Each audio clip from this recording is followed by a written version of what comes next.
বাংলাদেশে শেখ হাসিনা সরকারের পতন এবং ভারতের নির্বাসনের পর 1 বছরেরও বেশি সময় কেটে গেছে।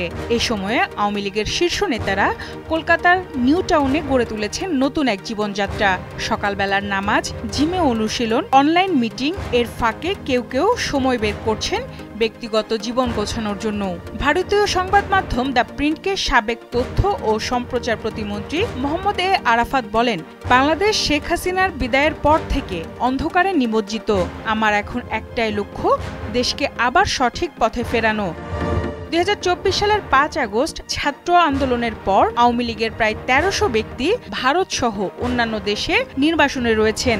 কলকাতার নিউ টাউন এলাকায় বেশিরভাগ নেতা ভাড়া অ্যাপার্টমেন্টে থাকছেন। এলাকাটি শপিং মল ও বিমানবন্দরের কাছে হওয়ায় এটি হয়ে উঠেছে তাদের জন্য নিরাপদ ঠিকানা।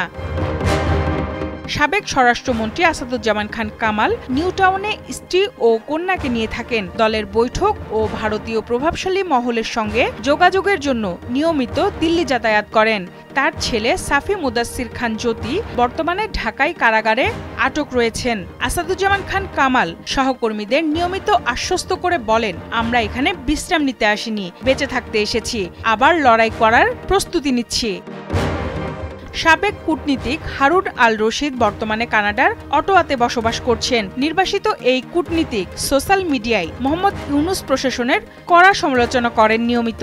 নিউটাউনে থাকা আরেক তরুণ সাবেক এমপি ব্যক্তিগত জীবনে ছোট্ট সাফল্য পেয়েছেন। তিনি দিল্লিতে গিয়ে হেয়ার ট্রান্সপ্লান্ট করিয়েছেন। তিনি বলেন, ঢাকা থেকে পালিয়ে আসার সময় আমার চুল কমে যাচ্ছিল।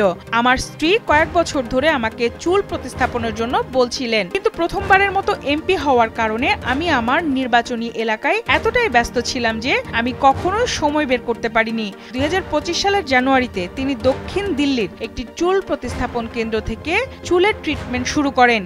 তিনি বলেন, এত অস্থির সময়ে মাথার নতুন চুলও এক ধরনের স্বস্তি। দ্য প্রিন্টকে কক্সবাজারের আরেক সংসদ সদস্য জানান, তিনি আরেকজন এমপির সঙ্গে 3 বেডরুমের ফ্ল্যাটে থাকেন। প্রতিদিন ভোরে নামাজ শেষে ফিটনেস স্টুডিওতে যান, ওয়েট ট্রেনিং আর তার ফ্ল্যাটমেট পিলাটেস ক্লাসে যোগ দেন। তবে মাঝে মাঝে খাবারের ঝামেলা হয়। তখন ঢাকায় থাকা স্ত্রীর সঙ্গে ভিডিও কলে রান্নার নির্দেশনা নিয়ে নিজেরাই রান্না করেন। ওই নেতা মজা করে বলেন, ফিরে গেলে হয়তো নতুন পেশা হিসেবে শেফ হয়ে যেতে পারি।